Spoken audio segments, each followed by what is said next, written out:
أعوذ بالله من الشيطان الرجيم. بسم الله الرحمن الرحيم. يا أيها الناس اعبدوا ربكم الذي خلقكم والذين من قبلكم لعلكم تتقون. الذي جعل لكم الأرض فراشا والسماء بناءً وأنزل من السماء ماء فأخرج به من الثمرات رزقا لكم فلا تجعلوا لله أندادا وأنتم تعلمون. وإن كنتم في ريب مما نزلنا على عبدنا فأتوا بسورة من مثله وادعوا شهداءكم من دون الله إن كنتم صادقين. فإن لم تفعلوا ولن تفعلوا فاتقوا النار التي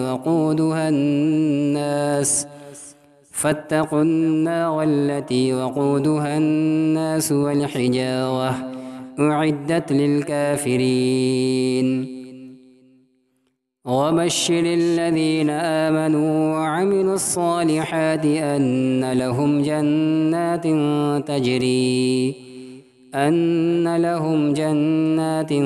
تجري من تحتها الأنهار كلما رزقوا منها من ثمرة رزقا قالوا هذا الذي رزقنا من قبل وأتوا به متشابها ولهم فيها أزواج مطهرة وهم فيها خالدون. إن الله لا يستحيي أن يضرب مثلا ما بعوضة فما فوقها فأما الذين آمنوا فيعلمون أنه الحق من ربهم وأما الذين كفروا فيقولون ماذا أراد الله بهذا مثلا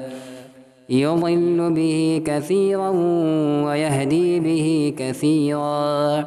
وما يضل به إلا الفاسقين الذين ينقضون عهد الله من بعد ميثاقه ويقطعون ما أمر الله به أن يوصل ويفسدون في الأرض أولئك هم الخاسرون. كيف تكفرون بالله وكنتم أمواتا فأحياكم ثم يميتكم ثم يحييكم ثم إليه ترجعون. هو الذي خلق لكم ما في الأرض جميعا ثم استوى إلى السماء فسواهن 7 سماوات وهو بكل شيء عليم. حضرات گرامی، محترم بزرگوں اور دوستوں اور عزیز ساتھیوں،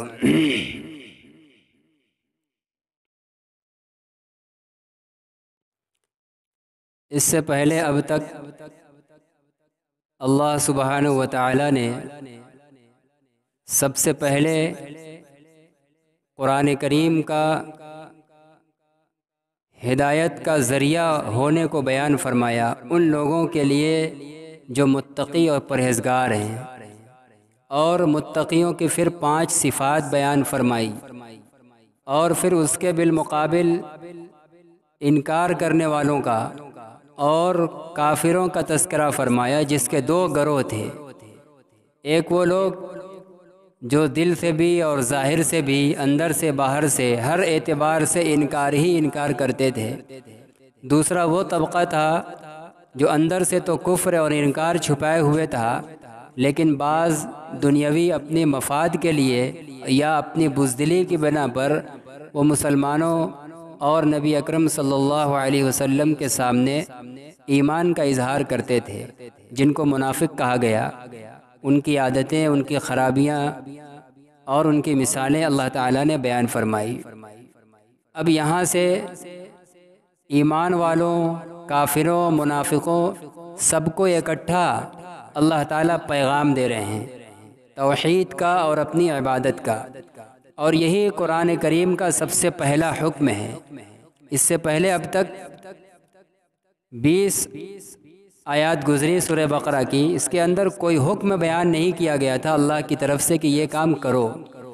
اب یہاں سے اللہ کا سب سے پہلا حکم بیان ہو رہا ہے، اور کیوں وہ حکم دیا جا رہا ہے، وحدانیت کا اور اللہ کی بندگی کا حکم دیا کیوں جا رہا ہے، اس کے اوپر دلائل بھی بیان کر رہے ہیں، اور رسول اللہ صلی اللہ علیہ وسلم کی رسالت کا بھی بیان ہوگا۔ اسی طریقے سے ایک کام سے منع بھی کیا جائے گا، یعنی آج کی جو آیات پڑھی گئی ان کے اندر ایک امر ہے، ایک حکم ہے کہ فلاں کام کرو، اللہ کی توحید کے قائل ہو جاؤ، بندگی کرو، اور دوسرے ایک کام سے منع ہے کہ اللہ کے ساتھ کسی کو شریک نہ ٹھہراؤ، عبادت کا حکم اور شرک کی ممانعت۔ یہاں سے قرآن کریم جب احکام شروع کر رہا ہے تو سب سے پہلا حکم بیان یہی کر رہا ہے کہ عبادت ہوگی روئے زمین پر اللہ کی، اور اس کے ساتھ کسی کو شریک نہیں ٹھہرایا جائے گا۔ چنانچہ اللہ فرماتے ہیں یا ایھا الناس، یا ایھا الکافرون نہیں کہا، یا ایھا المنافقون نہیں کہا، یا ایھا المؤمنون نہیں کہا، بلکہ کہا یا ایھا الناس، اے انسانوں۔ اس سے پہلے متقیوں کو الگ ذکر کیا، کافروں کو الگ ذکر کیا، کافروں میں جو خطرناک قسم کے کافر تھے منافقین ان کا الگ ذکر کیا، لیکن اب یہاں ان تینوں قسموں کو اکٹھا کر رہے ہیں۔ اے انسانوں، ناس کہتے ہیں انسان کو، لوگ، اے انسانوں اعبدوا ربکم، تم لوگ عبادت کرو، بندگی کرو اپنے پروردگار کی۔ اعبدوا عبادت کرنا، عبادت کا سب سے اعلیٰ، سب سے پہلا اور سب سے بنیادی درجہ ہے وحدانیت، توحید، اللہ سبحانہ و تعالیٰ کو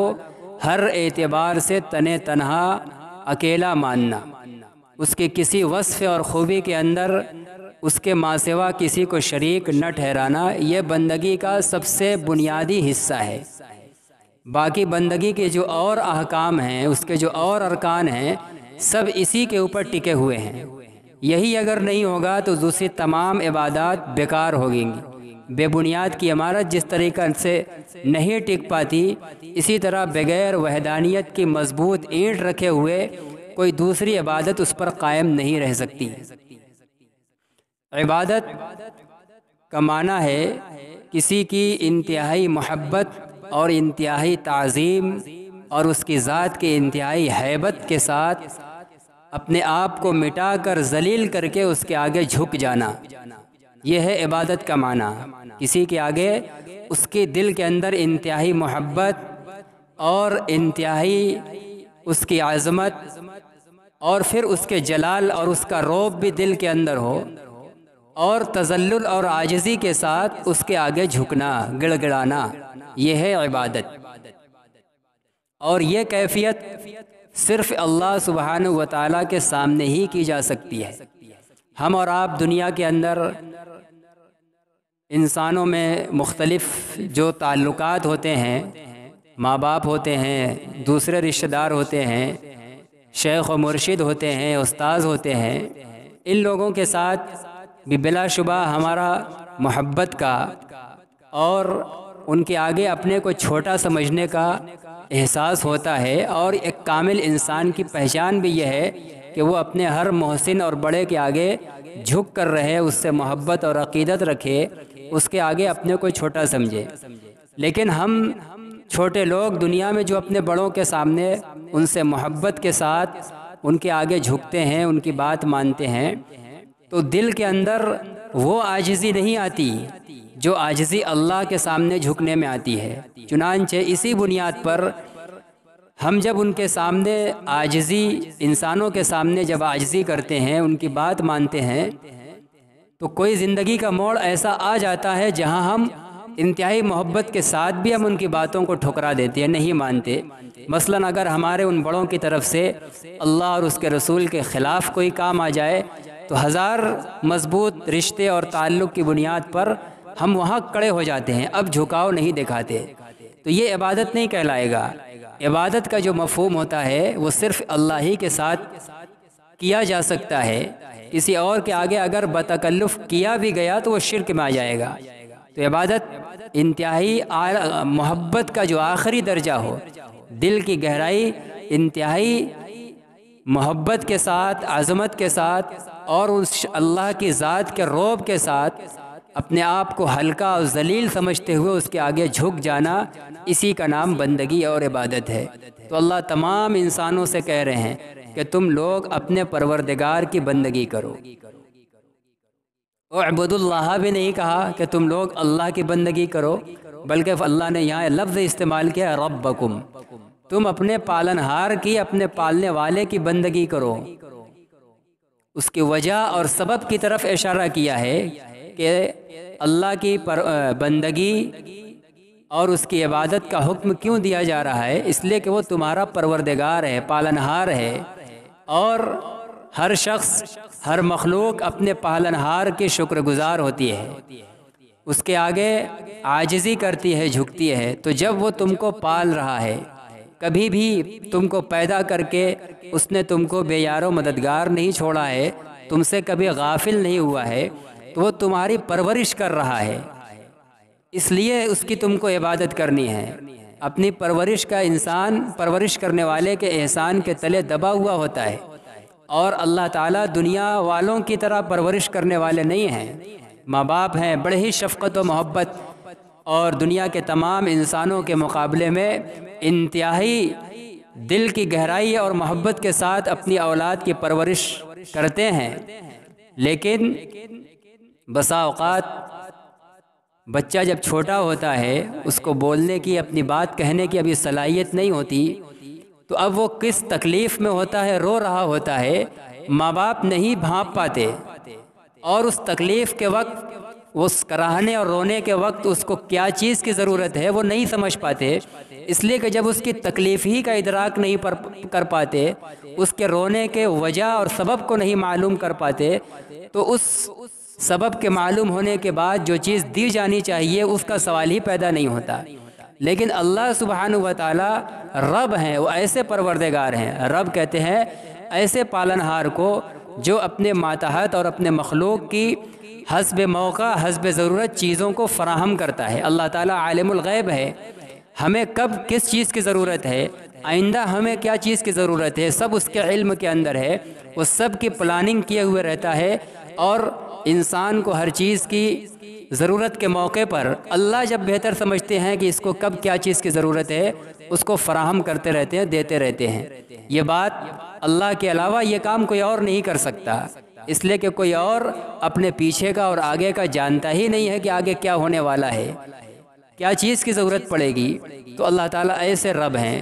جو پل بھر کے لیے ہماری ضروریات سے اوجھل نہیں ہے، نہ حال کی نہ آئندہ آنے والے اوقات کی، اس لیے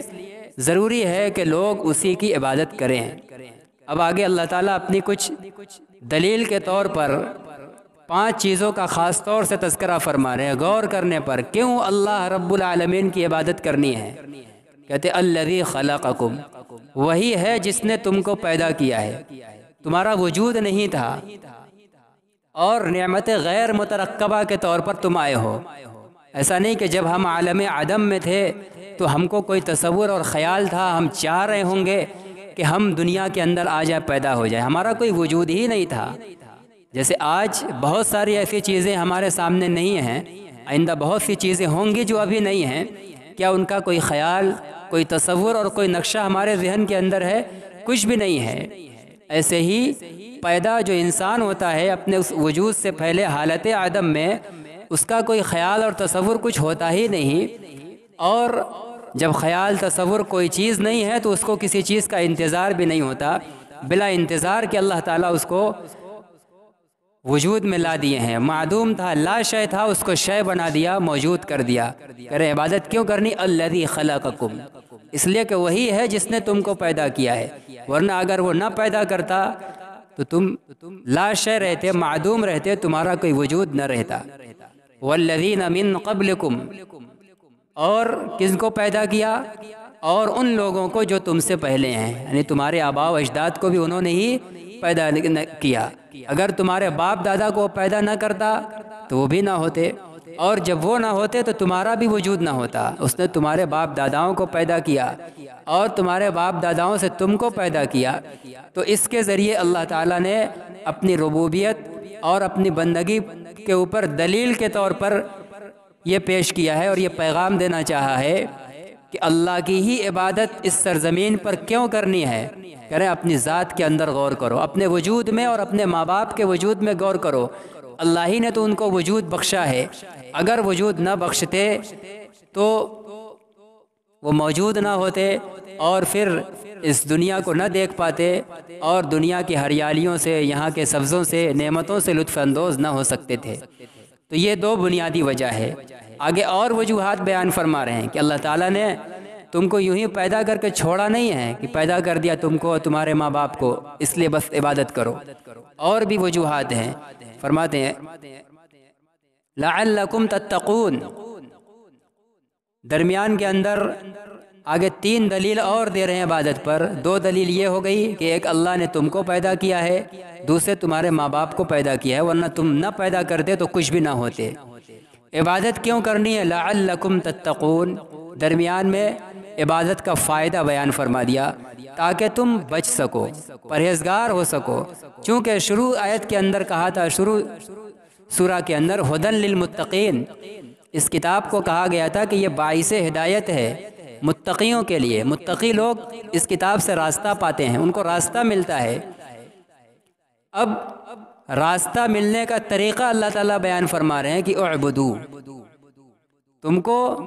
تقوی پرہیزگاری کیسے ملے گی؟ کیسے متقی بنو گے کہ پھر تم کو قرآن رہبر تمہارے لیے بن جائے، قرآن سے تم کو راستہ ملنے لگے؟ اللہ فرماتے ہیں کہ اعبدو، تم کو اپنے پروردگار کی عبادت کرنی ہے۔ اللہ کی بندگی سے تمہارے اندر تقوی اور پرہیزگاری پیدا ہو جائے گی، اور جب تقوی پیدا ہو جائے گا تو تمہارا قرآن رہبر ہو جائے گا، پھر تم کو ہر موڑ پر زندگی کے قرآن سے رہنمائی ملنا شروع ہو جائے گی۔ اور جب تک تقوی نہیں پیدا ہوگا قرآن کی رہنمائی حاصل نہیں ہوگی، اور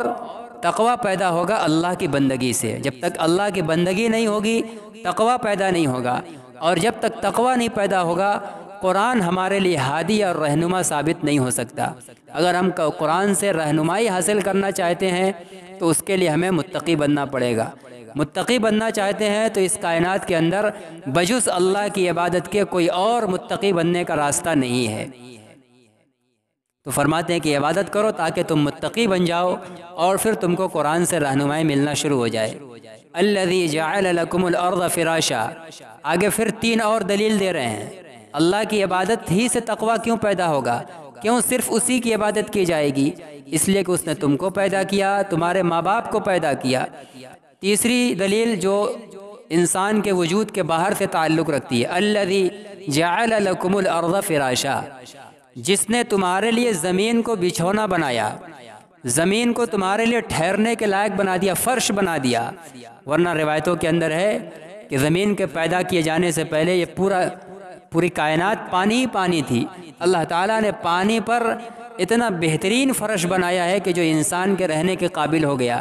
اب انسان سینکڑوں فٹ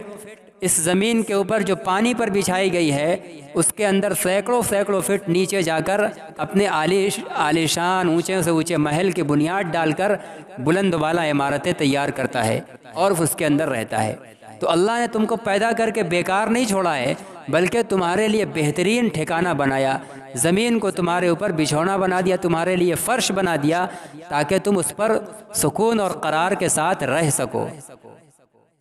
والسماء بناء، اور صرف زمین کو بچھونا اور فرش بنا کر نہیں چھوڑا، اس لیے کہ صرف فرش انسان کی رہائش کے لیے کافی نہیں ہوتا ہے، بلکہ چھت کی بھی ضرورت پڑتی ہے، تو فرماتے ہیں کہ اس نے آسمان کو چھت بنا دیا، زمین کو رہنے کے قابل فرش بنایا اور آسمان کو چھت بنایا۔ وَأَنزَلَ مِنَ السَّمَاءِ مَاءً، اور صرف فرش بن جائے اور چھت بن جائے اور انسان رہنے لگے، اس سے ضرورت نہیں پوری ہوتی زندگی کی، اس کے اندر اس کو کھانا پانی دانا بھی چاہیے، تو اللہ تعالیٰ نے اس کا بھی انتظام کیا۔ تو اللہ کی ربوبیت اور اس کی بندگی کی ایک دلیل ہوئی کہ اس نے تم کو پیدا کیا، دوسری دلیل ہوئی کہ اس نے تمہارے ماں باپ کو پیدا کیا، باپ دادے کو پیدا کیا، تیسری دلیل یہ کہ پیدا کر کے تم کو یوں ہی چھوڑا نہیں بلکہ زمین کو تمہارے لیے رہنے کے قابل بہترین فرش بنایا، اور چوتھی دلیل یہ کہ آسمان کو اس فرش کے اوپر چھت کے طور پر بنا دیا۔ وَأَنزَلَ مِنَ السَّمَاءِ مَاءً، اور آسمان کو جو چھت بنایا ویسے ایسا نہیں کہ بس سلاب ڈھال کے چھوڑ دیا، بلکہ چھت کے نیچے اور فرش کے اوپر روشنیوں کی ضرورت پڑتی ہے، تو آسمان کو جگمگاتے ہوئے سورج اور ٹمٹماتے ہوئے ستارے اور چاند سے منور کر دیا، تاکہ چھت ڈالنے کے بعد یہ فرش تمہارے لیے اندھیرا نہ ہو جائے، اس کی اندھیری میں تمہارے لیے بہترین روشنی کا انتظام ہو جائے، تو سورج چاند سے ہماری اس چھت کو مزین کر دیا۔ وَأَنزَلَ مِنَ السَّمَاءِ، اور اتارا آسمان سے پانی کو، صرف چھت بنا دینا، زمین بنا دینا اور چھت میں لائٹ لگا دینا یہ رہائش کے لیے، زندگی گزارنے کے لیے کافی نہیں تھا، تو اللہ تعالیٰ نے آسمان سے پانی برسایا۔ پانی برسایا یہ پانچویں دلیل، پانی برسایا، اور پانی برسا کر کیا کیا؟ صرف پانی کو جٹا دیا اور وہ پانی تمہارے لیے وبال کا ذریعہ بن گیا؟ نہیں، فَأَخْرَجَ بِهِ مِنَ الثَّمَرَاتِ، پھر اللہ نے اس پانی کے ذریعے نو بنو کے پھل نکالے، طرح طرح کے پھل اور سبزیاں اگائیں، تاکہ تم اس فرش پر اور اس آسمان کے چھت کے نیچے جب رہو گے تو تم کو بھوک کا احساس ہوگا، کھانے پینے کی ضرورت ہوگی، تو تمہارے لیے پانی برسا کر زمین سے چیزیں پیدا کر دی طرح طرح کی، تاکہ تم اس سے فائدہ اٹھاؤ کھاؤ۔ رزقا لکم، تمہارے کھانے کے لیے، تمہارے لیے رزق اور کھانے کے طور پر آسمان سے پانی برسا کر اس کے ذریعے سے زمین کے اندر سے طرح طرح کے پھل سبزیاں اگا دی۔ تو اللہ تعالیٰ کے یہ احسانات ہیں، پیدا کیا ہے تم کو، تمہارے ماں باپ کو، زمین کا تم کو فرش دیا، آسمان کی چھت دیا، آسمان سے پانی برسا کر زمین کے اندر سے طرح طرح کی کھیتیوں، سبزیوں اور پھلوں سے تم کو کھانے کا رزق دیا ہے۔ اس لیے صرف عبادت اللہ کی ہوگی۔ اگر کوئی اور ان کاموں کو کرتا ہے، انسان کی دنیا کے اندر سب سے بنیادی یہی چیزیں ہیں، اگر یہ کام کوئی اور ہے اللہ کے علاوہ کرنے والا تو لاؤ اس کو پیش کرو اور پھر کرو اس کی بندگی۔ ظاہر ہے کہ کوئی نہیں ہے، انسان کو نہیں تھا، معدوم تھا، عدم میں تھا، وجود میں لانے والا اللہ ہے، ان کے ماں باپ کو وجود میں لانے والا اللہ ہے،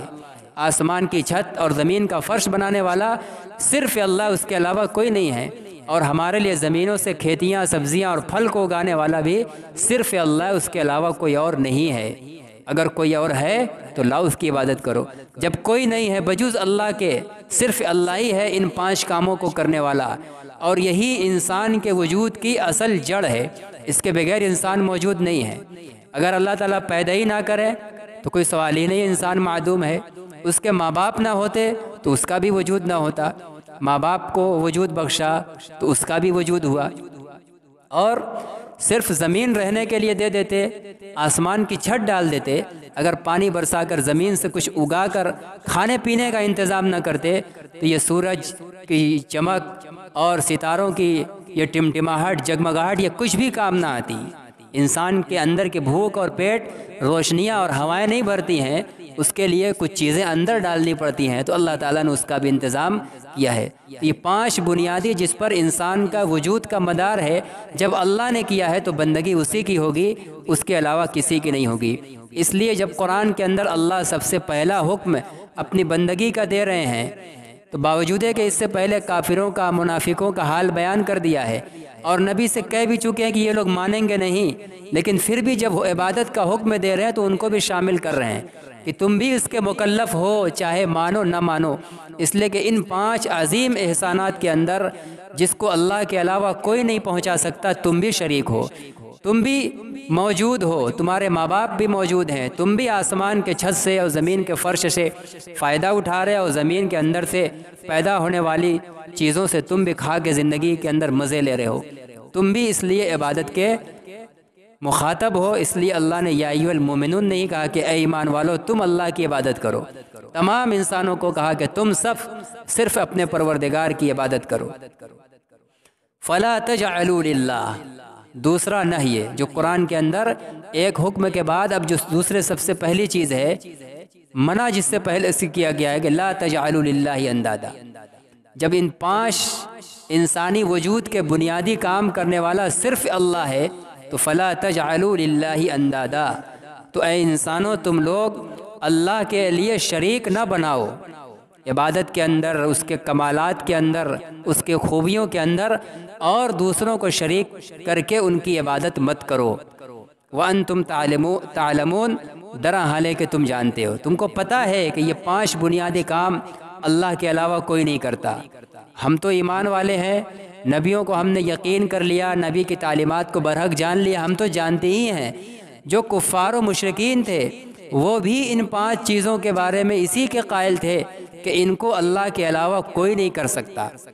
قرآن میں ہے، کہا گیا ہے لَإِن سَأَلْتَهُم مَّنْ خَلَقَ السَّمَاوَاتِ وَالْأَرْضَ، اے نبی اگر آپ ان کافروں سے پوچھیں گے کہ آسمان و زمین کو کس نے پیدا کیا، لَيَقُولُنَّ اللَّهُ، تو ضرور بھی ضرور ان کا یہی جواب ہوگا کہ اللہ نے پیدا کیا۔ کہیں فرمایا کہ ان سے پوچھو آسمان سے پانی کون برساتا ہے، وہ کہیں گے اللہ برساتا ہے۔ زمین سے کون اگاتا ہے، وہ کہیں گے اللہ اگاتا ہے۔ تو کافر لوگ بھی اس کے قائل تھے، جانتے تھے، اسی لیے اللہ کر رہے ہیں کہ حال تمہارا یہ کہ تم کو پتہ ہے کہ یہ 5 بنیادی کام اللہ کے علاوہ کوئی نہیں کرتا، تو لہذا تم عبادت بھی صرف اسی کی کرو جب اس کے علاوہ کوئی نہیں کرتا۔ جیسے ان 5 کاموں میں کوئی اس کا شریک نہیں ہے، تو اب اس کائنات کے اندر عبادت جو انسانوں کے ذریعے سے کی جائے گی تو اس میں بھی اللہ کے علاوہ کوئی شریک نہیں ہو سکتا، صرف اسی کی عبادت ہوگی۔ وَإِن كُنتُمْ فِي رَيْبٍ مِّمَّا نَزَّلْنَا، تو ان 2 آیتوں کے اندر اللہ کی عبادت اور توحید کا حکم تھا، اور اس کے اوپر 5 دلیلوں کا بیان کیا گیا، اور عبادت کا فائدہ کیا بیان کیا گیا وہ بھی بتلا دیا کہ تم متقی بن جاؤ گے، اور اسی طرح شرک سے منع کر دیا گیا کہ جب ان 5 بنیادی کام میں صرف اللہ تنہا تنہا ہے تو عبادت بھی تنہا تنہا اسی کی ہوگی۔ اب آگے نبی اکرم صلی اللہ علیہ وسلم کی رسالت کی حقانیت بیان کر رہے ہیں۔ آگے اللہ تعالیٰ یہ بیان فرما رہے ہیں کہ آپ صلی اللہ علیہ وسلم نبی برحق ہیں، سچے ہیں۔ کفار و مشرکین آپ کو جھوٹا کہہ دیتے تھے، نعوذ باللہ، کوئی جادوگر کہہ دیتا تھا، کوئی کاہن کہہ دیتا تھا، کوئی دیوانہ اور مجنون کہہ دیتا تھا۔ اللہ تعالیٰ اب آیت نمبر 23 سے حضرت محمد الرسول اللہ صلی اللہ علیہ وسلم کا سچا اور برحق اور صادق پیغمبر اور نبی ہونا بیان فرما رہے ہیں۔ وَإِن كُنتُمْ فِي رَيْبٍ مِّمَّا نَزَّلْنَا، اور بیان کرنے کا انداز ایسا اختیار کر رہے ہیں کہ 2 چیزوں کی صداقت اور حقانیت کا ثبوت ہو جائے، بیک وقت 2 چیزوں کا پتہ چل جائے۔ نبی کی نبوت کا پتہ چلتا ہے اس کے ہاتھوں سے پیش کیے جانے والے دلائل اور معجزات سے۔ نبی اپنی نبوت کی حقانیت کے لیے اللہ کی طرف سے انسانی عادت اور اسباب کے خلاف کچھ چیزیں پیش کرتا ہے۔ ہر نبی نے پیش کیا ہے اپنے اپنے زمانے کے اعتبار سے، وہ من جانب اللہ ہوتا ہے۔ وہی چیزیں جو انسانی عادات اور اسباب کے خلاف نبی پیش کرتے ہیں، وہی چیز اس کے نبوت کے برحق ہونے کی دلیل ہوتی ہے، جس کو معجزہ کہا جاتا ہے۔ آپ صلی اللہ علیہ وسلم کے ہاتھوں بھی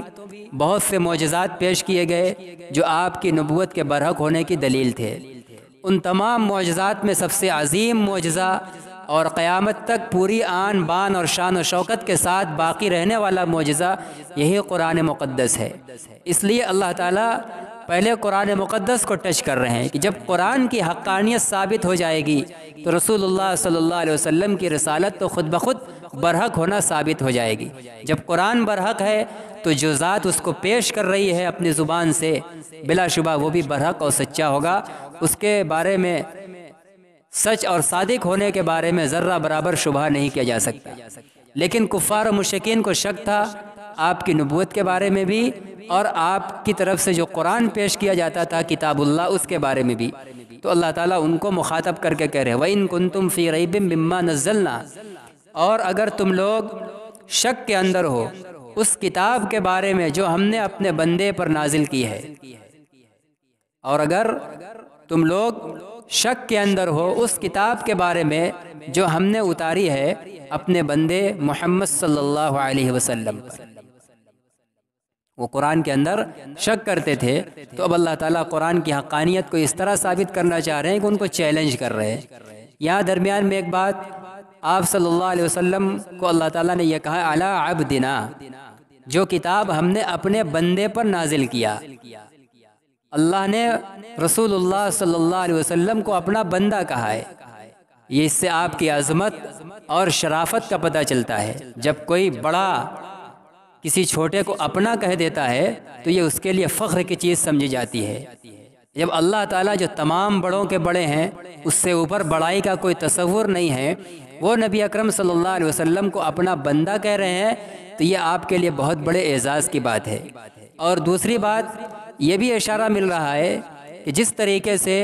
انبیاء کے مخاطبین یعنی امت اللہ کی بندگی کے پابند ہیں، انبیاء بھی بندگی کے پابند ہیں، ان کی بھی شان اور کمال اسی میں ہے کہ وہ اللہ کے بندے بن کر رہیں۔ اسی لیے اللہ نے محمد صلی اللہ علیہ وسلم کو اپنا بندہ کہا ہے۔ چنانچہ آپ اتنی زیادہ عبادت کرتے تھے کہ صحابہ کرام نے ایک مرتبہ آپ سے کہا کہ آپ جب بخشے بخشائے ہیں، معصوم ہیں، تو آپ کیوں اتنا مجاہدہ کرتے ہیں؟ راتوں میں نمازوں میں اتنا لمبا لمبا قیام کہ قدم مبارک سوج جاتے تھے، پھول جاتے تھے۔ تو آپ صلی اللہ علیہ وسلم نے اس وقت کیا فرمایا تھا؟ افلا اکون عبدا شکورا، کیا میں اپنے پروردگار کا شکر گزار بندہ نہ بنوں؟ عبادت اور بندگی صرف اللہ کے قہر و جلال سے بچنے کے لیے نہیں کی جاتی ہے، صرف گناہ بخشوانے کے لیے نہیں کی جاتی ہے۔ جس کے گناہ بخشے بخشائے ہوتے ہیں وہ اللہ کے اس انعام پر شکر گزاری کے طور پر عبادت کرتے ہیں۔ تو فرمایا کہ میں اپنے اللہ کا شکر گزار بندہ نہ بنوں، گناہ بخش دیے گئے تو بندگی چھوڑ دوں؟ ہوں تو میں اللہ کا بندہ، میں بندگی کے اظہار کے لیے اللہ کی عبادت کرتا ہوں۔ اسی بندگی کو اللہ تعالیٰ نے یہاں عبدنا کے لفظ سے ظاہر کیا ہے کہ قرآن، جس قرآن کے بارے میں تم کو شک ہے، جس کو ہم نے اپنے بندے کے اوپر نازل کیا، اگر تم کو شک ہے تو فَأْتُوا بِسُورَةٍ مِّن مِّثْلِهِ، تو تم لوگ اس کے جیسی کوئی صورت لاؤ۔ اگر تم کو یہ لگ رہا ہے کہ اللہ کا کلام نہیں ہے، وہ کہہ دیتے تھے کہ یہ تو اپنی طرف سے بنا کر لائے ہیں، یہ کسی جادوگر کا کلام ہے، کسی کاہن کا کلام ہے، کسی نجومی سے سیکھ کر آئے ہیں، بتلا دیا ہے۔ تو اگر تم کو اس بات میں شک ہے کہ یہ اللہ کی طرف سے نہیں پیش کر رہے ہیں، کہیں اور کا ہے، تو تم لوگ اہل عرب اس زمانے میں عربی زبان و ادب کے قواعد کے اعتبار سے، گرامر کے اعتبار سے، فصاحت و بلاغت کے اعتبار سے اعلیٰ درجے پر فائز تھے۔ تو فرمایا کہ تم تو زبان کے ماہرین لوگ ہو، یہ تو ہمارے جو بندے ہیں محمد صلی اللہ علیہ وسلم، یہ تو امی ہیں، انہوں نے کسی استاد سے ایک حرف بھی نہیں پڑھا، انہوں نے نہیں سیکھا، ان کو ہم نے امی بنایا ہے۔ تم تو بہت پڑھے لکھے لوگ ہو اور ماہرین زبان ہو تم لوگ، تو ٹھیک ہے اگر یہ ایک امی ہو کر لائے ہیں، تم کہہ رہے ہو کہ یہ ان کا اپنا گڑھا ہوا کلام ہے، بالفرض اگر مان لیا جائے، تو تم پڑھے ہوئے لوگ ہو، اس سے اچھا نہیں پڑھے ہوئے، جب ایک ان پڑھ تمہارے خیال سے اپنی طرف سے بنا کر اتنا اچھا کلام لا رہا ہے، تو پڑھے ہوئے لوگوں کا تو بہت اعلیٰ کوالٹی کا ہونا چاہیے۔ تو تم پڑھے ہوئے ماہر زبان لوگ ہو، ہم نہیں کہتے کہ اس سے اعلیٰ کوالٹی کا لاؤ، اسی کے برابر، اسی جیسی کوئی ایک سورہ، اور دوسری آیت کے اندر سورہ نساء کے اندر اس سے نیچے اتر کر اللہ نے فرمایا کہ ایک سورہ نہیں، کوئی ایک آیت ہی پیش کر دو، تم تو بہت ماہر لوگ ہو۔ تو یہ اللہ نے ان کو چیلنج کیا کہ اگر تم کو شک ہے تو اس کے جیسی کوئی سورہ بنا کر لاؤ، پیش کرو۔ وَادْعُوا شُهَدَاءَكُم مِّن دُونِ اللَّهِ، اور اکیلے اگر نہ بن سکے تو تم اللہ کے علاوہ جن کو پکارتے ہو، جن کو اپنا معبود بنا رکھے ہو، جن کی عبادت کر رہے ہو، تو ان کو بھی بلا لو، یعنی اپنے جھوٹے خداؤں کو بھی اپنے ساتھ لگا لو، اپنے خدا اور جھوٹے بندے سب مل کر لگ جاؤ، اس جیسی کوئی سورہ بنا کر لے آؤ۔ وَادْعُوا شُهَدَاءَكُم مِّن دُونِ اللَّهِ، اور اگر تم اکیلے نہ کر سکو تو تم لوگ اللہ کے علاوہ اپنے معبودوں کو بلا لو، ان کو بھی پکار لو، ان کنتم صادقین، اگر تم اپنے دعوے میں سچے ہو، اگر تم سچے ہو اپنے اس دعوے میں کہ واقعی یہ قرآن اللہ کا نہیں ہے، نعوذ باللہ محمد صلی اللہ علیہ وسلم نے اپنی طرف سے گڑھ کر پیش کیا ہے، اپنے اس دعوے میں اگر تم سچے ہو تو اس جیسی کوئی سورہ بنا کر پیش کرو، اکیلے نہیں کر سکتے ہو تو اپنے جھوٹے خداؤں کو بلا لو، سب مل جل کر لگ جاؤ اور اس جیسی کوئی سورہ بنا کر لے آؤ اور پیش کرو۔ آگے اللہ تعالیٰ فرماتے ہیں فَإِن لَّمْ تَفْعَلُوا، اگر تم ایسا نہ کر سکے، قرآن کی کوئی سورہ جیسی کوئی آیت، کوئی سورہ نہ پیش کر سکے، تمہارے خدا سب مل کر نہ کر سکے، اور درمیان میں کرے وَلَن تَفْعَلُوا، سن لو کہ ہرگز تم کر بھی نہیں پاؤ گے، تم ہرگز نہیں کر پاؤ گے، اس لیے کہ حقیقت یہ ہے کہ یہ بندے کا کلام ہی نہیں ہے، یہ اللہ کا کلام ہے جو تمام عیوب سے پاک اور بالاتر ہے۔ بھلا انسان عیب کا مجموعہ پاک اور بے عیب ذات کے کلام جیسا کلام اس کے برابر پیش کر سکتا ہے؟ ہرگز نہیں کر پاؤ گے۔ اسی لیے اللہ نے درمیان میں کہہ دیا کہ سن لو ہرگز تم کر بھی نہیں پاؤ گے، لیکن اگر تم نے نہ کیا، اس کے باوجود شک کر رہے ہو، کرے فَاتَّقُوا النَّارَ الَّتِي وَقُودُهَا النَّاسُ، تو اب تم لوگ ڈرو اس آگ سے جس کے ایندھن انسان اور پتھر ہوں گے۔ اب تمہارا ٹھکانہ جہنم ہوگا جب تم اس کے جیسا پیش بھی نہیں کر رہے ہو، اور ہمارے نبی، ہمارے بندے محمد صلی اللہ علیہ وسلم دلیل پہ دلیل دیے جا رہے ہیں اور تم ان کو جھوٹا ثابت کر رہے ہو اور خواہ شک کر رہے ہو۔ اور پہلے اللہ نے کہہ دیا کہ ذالک الکتاب لا ریب فیہ، یہ کتاب من جانب اللہ، اس میں شک کی گنجائش اور موقع ہی نہیں ہے، پھر بھی تم شک کیے جا رہے ہو، تو اللہ کی کتاب میں شک کا انجام یہ ہے کہ جہنم میں تم داخل کیے جاؤ گے، اس کی فکر کرو۔ اور کون سی جہنم، کون سی آگ؟ دنیا کی آگ کی طرح نہیں کہ جس میں لکڑی اور کوئلہ ڈالا جاتا ہے، بلکہ فرمایا التی وقودها الناس، جہنم کی آگ کے ادھر انسان ہوں گے، جہنمی انسان جو کافر و مشرک ہوں گے وہی لوگ ڈالے جائیں گے، اور پتھر سے ان کے وہ بت مراد ہے، مفسرین نے لکھا جو اپنے ہاتھوں سے تراش کر بت بنا کر پوجتے تھے، ان کے اوپر چڑھاوے تھے، تو وہ پوجنے والے اور ان کے وہ پتھر کے معبود سب کو جہنم میں ڈالا جائے گا لکڑی کی جگہ پر۔ جب دنیا کی لکڑی جو جل کر فنا ہوتی ہے اس کی اتنی بھیانک آگ ہوتی ہے، تو جس آگ کے ایندھن خود انسان اور پتھر ہوں گے کہ اس کی پائیدار اور حرارت اور شدت کا کیا عالم ہوگا، وہ آگ تمہارا ٹھکانہ ہوگا۔ اب اس سے بچنے کی تم فکر کرو، تم اپنی خیر مناؤ کہ اب تمہارا کیا ہوگا۔ اعدت للکافرین، اور وہ آگ کافروں کے لیے ہی تیار کی گئی ہے، وہ ماننے والوں کے لیے نہیں ہے، وہ قرآن کا، رسالت کا اور توحید کا انکار کرنے والوں کے لیے ہے۔ تو اس طرح اللہ تعالیٰ نے ان کو چیلنج کر کے قرآن کی حقانیت کو ثابت کیا ہے، اور ان کے شک پر باقی رہنے کی صورت میں ان کے لیے دردناک وعید اور جہنم کی وعید سنا دی۔ لیکن یہ وعید جو سنائی گئی ہے اوپر جو مخاطب کر کے چلے ہیں تو تمام لوگوں کو مخاطب کیا ہے، عام کافروں کو بھی اور ایمان والوں کو بھی، یا ایھا الناس، اے انسانوں، یہ اسی کے ضمن میں چل رہا ہے۔ تو اب ایمان والے، اللہ نے دیکھا کہ ایمان والے تو بیچارے وہ ماننے والے ہیں، یہ تو درمیان میں جو ہم نے انکار کرنے والوں کے لیے وعید بیان فرمائی ہے، قرآن کے اندر شک کرنے والوں کے بارے میں جو وعید بیان فرمائی ہے، تو یہ ہمارے ماننے والے بندے تو لرز جائیں گے، یہ گھبرا گئے ہوں گے۔ اس لیے اللہ نے فوراً ان کی تسلی کے لیے، ان کی گھبراہٹ کو دور کرنے کے لیے اگلی آیت پیش فرما دی، وَبَشِّرِ الَّذِينَ آمَنُوا وَعَمِلُوا الصَّالِحَاتِ۔ فوراً اللہ نے نبی کو حکم دیا کہ اے نبی، ایمان والوں کو خوشخبری سنا دیجئے۔ یہ درمیان میں جو ہم نے جہنم کا تذکرہ کر دیا ہے، ہمارے یہ ماننے والے بندے اگر کہیں ڈر نہ گئے ہوں، ان کو خوشخبری سنائیے، یہ ان کے لیے نہیں ہے، ان کے لیے تو جنات ہیں، باغات ہیں۔ وَبَشِّرِ الَّذِينَ آمَنُوا وَعَمِلُوا الصَّالِحَاتِ، ہمارے وہ بندے جو گھبرا گئے یہ جہنم کی وعید سن کر، لیکن وہ ہم کو ماننے والے ہیں، قرآن کی حقانیت اور آپ صلی اللہ علیہ وسلم کی رسالت و نبوت کی حقانیت کا یقین کرنے والے ہیں، ان لوگوں کو جو ایمان لائے اور نیک عمل کیے ان کو خوشخبری سنائیے۔ یہ ان کی وعید نہیں ہے، ان کو یہ خوشخبری سنائیے کہ ان لہم جنات، کہ ان کے لیے تو باغات ہیں، تجری من تحت الانہار، جس کے نشیب میں نہریں جاری ہوں گی۔ باغ صرف باغ ہو، کوئی جگہ پر باغ بہترین سے بہترین سبزیاں، پودوں اور پھولوں اور درختوں سے سجا دیا جائے، لیکن اگر وہاں کوئی خوبصورت حوض اور تالاب کا سسٹم نہ ہو تو باغ کا حسن ادھورا اور ناقص سمجھا جاتا ہے۔ تو اللہ تعالیٰ نے انسانی ذوق و مزاج کے اعتبار سے جنت کو بھی ایسے ہی بنایا ہے کہ صرف درختوں اور ہریالیوں سے نہیں سجایا ہے، بلکہ اس کے نیچے نہریں جاری کی ہیں۔ باغ ہو اس جگہ پر سجا ہوا اور اس کے بغل کچھ ہٹ کے ذرا سی نچائی پر بغل میں نہر جاری ہو تو وہ منظر بڑا عجیب و غریب ہوتا ہے، بہت دل کو بھاتا ہے، آنکھوں کو کھینچتا ہے۔ بجائے اس کے کہ خود باغ کے بیچوں بیچ اگر نہر رکھ دیا جائے، تالاب رکھ دیا جائے، حوض رکھ دیا جائے، تو اس کے بالمقابل اگر شاندار نہر یہ باغ کی سطح اس سے کچھ نیچے اتر کر نہر جاری کی جائے تو وہ اچھا لگتا ہے۔ تو اللہ یہی فرما رہے ہیں کہ ان باغات ایسے ہوں گے جن کے نشیب میں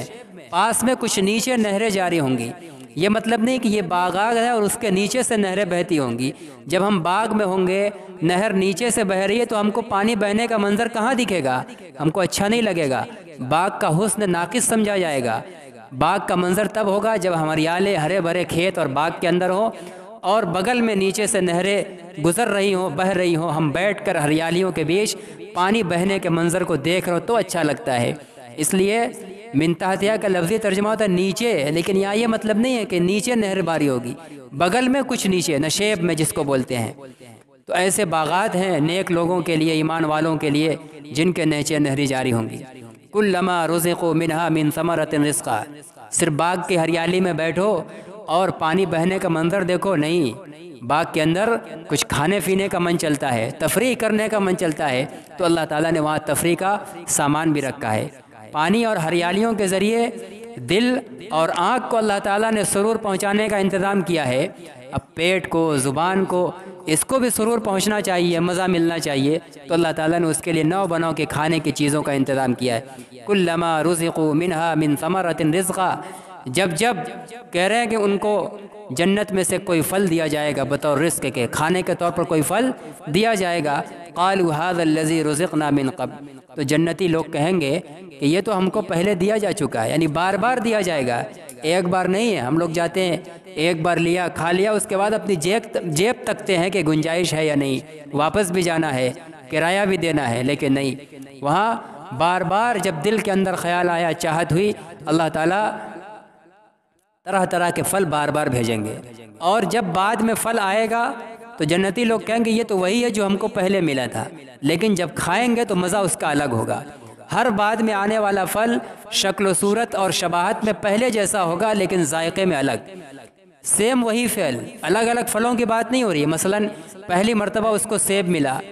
پھر دوبارہ جب خواہش ہوئی، پھر جب اس کے پاس سیب آیا تو بعد والا سیب رنگ رنگت میں، شکل میں پہلے والے سیب جیسا ہوگا، لیکن ذائقہ جو پہلے کا ہوگا بعد والے کا الگ۔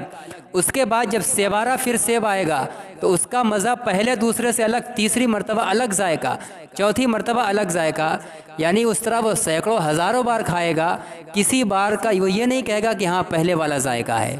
وہ سب ذائقہ میں الگ الگ رہے گا لیکن شکل میں ایک جیسا لے گا۔ اس لیے جیسے ہی ہاتھ میں ملے گا جنتی بول پڑے گا کہ یہ تو ہم کو پہلے مل چکا ہے، لیکن جب کھائے گا تو کہے گا اوہ یہ تو مزہ کچھ اور ہے۔ کہتے ہیں کہ جب جب ان کو کوئی رزق دیا جائے گا پھلوں میں سے تو وہ لوگ کہیں گے ھذا الذی رزقنا من قبل، یہ تو وہی ہے جو ہم کو اس سے پہلے ملا۔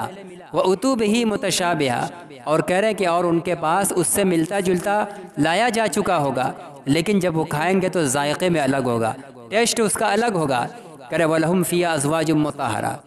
صرف اسی پر اکتفا نہیں ہوگا، شاندار اور عالیشان محل اور باغات ہو، اس کے اندر کھانے پینے کا انتظام ہو، زندگی ابھی ناقص ہے، ادھوری ہے۔ شاندار مکان اور شاندار لذت اٹھانے کے لیے کھانے پینے کے سامان کے انتظام کے ساتھ گھر کے اندر حسین و جمیل دل کو لبھا دینے والی عورت کا ہونا ضروری ہے، تب گھر کا انتظام و انصرام اور گھر کی زندگی مکمل مانی جاتی ہے۔ اس لیے اللہ نے بھی وہاں صرف باغ کے خوشنمائی اور غذا اور خوراک کے بہترین انتظام پر اکتفا نہیں کیا ہے، بلکہ وہاں لوگوں کے لیے بہترین عورتوں کا انتظام کیا ہے تاکہ گھر کے اندر اس باغ کے اندر وحشت نہ معلوم ہو۔ جیسے ہم لوگ کبھی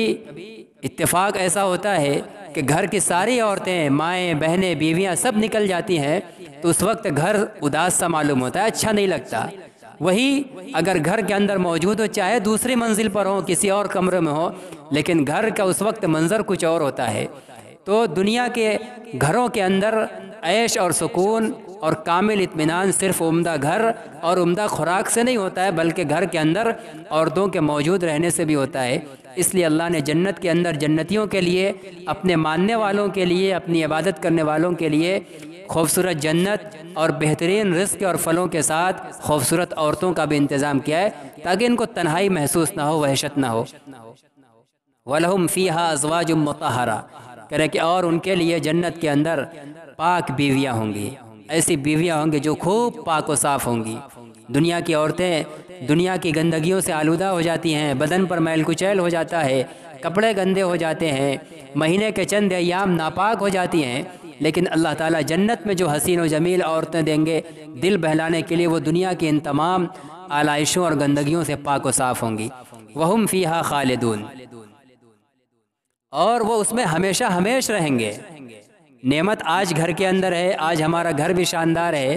آج کھانے کی فراوانی بھی ہے، آج گھر میں عورتیں بھی ہیں، لیکن کل اگر نہیں ہے تو کیا ہمیں سکون رہے گا؟ سکون بھی ختم ہو جائے گا۔ سکون باقی رہنے کے لیے نعمتوں کا باقی رہنا ضروری ہے۔ تو اللہ فرماتے ہیں کہ ایسا نہیں ہوگا کہ یہ بیویاں آج ہیں کل ختم ہو جائیں گی، جیسے دنیا کی ختم ہو گئی، مر گئی، یا نعمتیں آج ہیں کل ختم ہو گئی جیسے دنیا میں ختم ہو جاتی ہیں، باغ آج ہے کل مرجھا جاتا ہے، ہریالی سب پیلی پڑ جاتی ہے، سوکھ جاتا ہے، کہ ایسا نہیں ہوگا۔ ہم فیہا خالدون، یہ جنتی لوگ ان تمام نعمتوں میں ہمیشہ ہمیش رہیں گے، پلک جھپکنے بھر بھی وہ ان نعمتوں سے دور نہیں کیے جائیں گے۔ اللہ تعالیٰ نے یہ نعمت تیار کر رکھی ہے ایمان والے بندوں کے لیے، اپنی بندگی کرنے والوں کے لیے۔ تو درمیان میں کافروں کے لیے وعید بیان فرمائی تھی، تو وعید سن کر ایمان والا آخرت پر ایمان اور اللہ کی عظمت کی بنا پر ڈر جاتا ہے، تو اللہ تعالیٰ نے فوراً خوشخبری سنا دی کہ بھائی ان کو خوشخبری سنا دو تاکہ یہ مطمئن ہو جائیں کہ ماننے والوں کے لیے تو یہ قیمتی انعامات ہیں، یہ کافروں کی وعید سن کر انہیں ڈرنے کی ضرورت نہیں ہے۔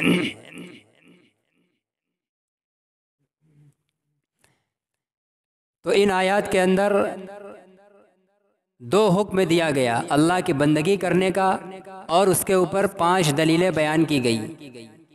اللہ نے ہم کو پیدا کیا، ہمارے ماں باپ کو پیدا کیا، 2 دلیلیں ہماری ذات سے متعلق، انسانی ذات سے متعلق، اور 3 دلیلیں انسان کی ضروریات سے متعلق۔ زمین کو رہنے کے قابل بنایا، بہترین فرش، آسمان کو چھت کے طور پر اوپر ڈال دیا، اور زمین سے طرح طرح کی سبزیاں اور کھانے پینے کی چیزیں ہمارے لیے اگائی، اور یہ ایسا کام ہے صرف اللہ ہی کرنے والا ہے، تو اس لیے بندگی صرف اسی کی ہونی چاہیے۔ اور پھر اس کے بعد دوسرا ایک کام سے منع کیا گیا، شرک، عبادت کے اندر کسی بھی اللہ کی خوبی اور کمال کے اندر کسی کو شریک نہیں کیا جائے گا۔ چنانچہ اسی ضمن میں علماء نے لکھا ہے کہ آپ صلی اللہ علیہ وسلم نے جیسا کہ حدیث کے اندر بیان فرمایا ہے کہ آدمی محنت مشقت کر کے، چاہے وہ لکڑیاں چن کر ہی اپنے پیٹھ اور بوجھ پر لادے اور اس کے ذریعے سے اپنی غذا اور خوراک کا انتظام کرے، یہ بہتر ہے اس بات سے کہ وہ کسی کے آگے سوال کے لیے ہاتھ پھیلائے، چاہے اگلا دے یا نہ دے، اس سے بہتر ہے کہ کچھ سامان لاد کر وہ پھیرا لگا کر اپنی روزی روٹی کا انتظام کرے۔ اس کے ضمن میں لکھا ہے کہ اگر کوئی شخص ایسا کرتا ہے کہ اللہ تعالیٰ نے جو کھانے پینے کی چیزیں پیدا فرمائی اور اس کے حاصل کرنے کے جو اسباب بیان کیے ہیں، تجارت، کمانے کی محنت کرنا، جائز دھندے اختیار کرنا، اگر کوئی ان کو اختیار نہیں کرتا ہے، اختیار کے بغیر در در جا کر ہاتھ پھیلاتا ہے بلا کسی عذر اور مجبوری کے، فرماتے ہیں کہ وہ مشرکین کے ایک سرے کو پکڑ رہا ہے۔ گویا کہ مسئولیت، سوال کیا جانا صرف اللہ سے ہونا چاہیے تھا، اس کو صرف اللہ سے مانگنا چاہیے تھا، لیکن وہ بندوں سے مانگ رہا ہے۔ ارے وہ اسباب تو اختیار کرتا، اللہ تعالیٰ دنیا میں بغیر اسباب کے نہیں دیتے، بیٹھے بیٹھائے ہمارے آپ کے گھروں پہ نوٹ نہیں برستا ہے، اس کے لیے انسان بھاگ دوڑ کرتا ہے، لیکن ایک انسان کچھ نہ کر کے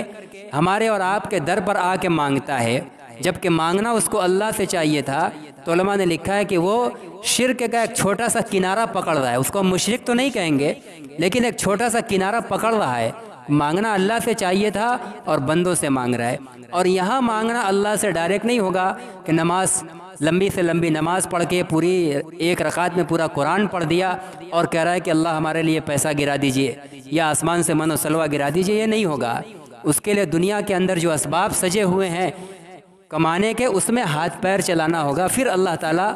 دیتے ہیں، عطا کرتے ہیں۔ تو بغیر اسباب اختیار کیے ہوئے اللہ کے علاوہ کسی اور سے مانگنا، یہ بھی علماء نے لکھا ہے کہ شرک کا یہ ایک معمولی سا ذرہ وہ انسان پکڑ رہا ہے، اس سے بچنا چاہیے۔ اور حدیث کے اندر وعید بھی بیان فرمائی ہے کہ جو انسان اسباب اور وسائل اختیار نہیں کرتا، یوں ہی ٹہلتا پھر رہا اور بلا ضرورت پھر لوگوں سے مانگتا پھرتا ہے، حرص کی وجہ سے، لالچ کی بنا پر، کل قیامت کے دن وہ اللہ کے حضور میں اس حال میں آئے گا، اس کے چہرے کے کھال اور گوشت سب نوش دیے گئے ہوں گے۔ اب چہرے کے کھال اور گال اور سب کچھ نوش دیا جائے تو کیسا بھیانک انسان لگے گا، تصور کر کے دیکھیے۔ تو اس حال میں اللہ تعالیٰ کے سامنے وہ پیش کیا جائے گا، دیکھتے ہی پوری دنیا، پورا مجمع سمجھ لے گا کہ دنیا میں بلا ضرورت اور بلا محنت و مشقت کی وہ مانگنے والے لوگ ہیں۔ تو یہ بھی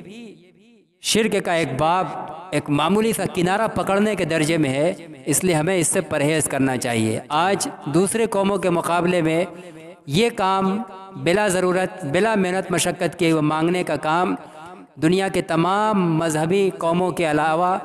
کو چھوڑ کر مسلمان قوموں کے لوگوں نے بہت زیادہ اختیار کر لیا ہے۔ ضرورت ہے متنبہ ہونے کی، جبکہ ہمارے پاس ان سب چیزوں کے انجام سے ڈرانے والے وعیدیں موجود ہیں، آیات موجود ہیں، احادیث موجود ہیں، پھر بھی ہم اس کے خلاف کر رہے ہیں، یہ ہمارے لیے بڑی بدبختی کی بات ہوگی۔ آگے اللہ تعالیٰ قرآن کے کتاب ہدایت ہونے کا اور کون لوگ اس سے فائدہ اٹھاتے ہیں، کن کو نفع نہیں ہوتا ہے، قرآن سے ہی گمراہ ہو جاتے ہیں، ایسے لوگوں کا تذکرہ کیا ہے۔ باقی آئندہ اللہ تعالی ہم سب کو ان ہدایات پر عمل کی توفیق عطا فرمائے، اور اللہ تعالی ہم سب کو اپنا محبوب بندہ بنائے اور موت تک عبدیت میں لگائے رکھے۔ وآخر دعوانا الحمد للہ رب العالمین۔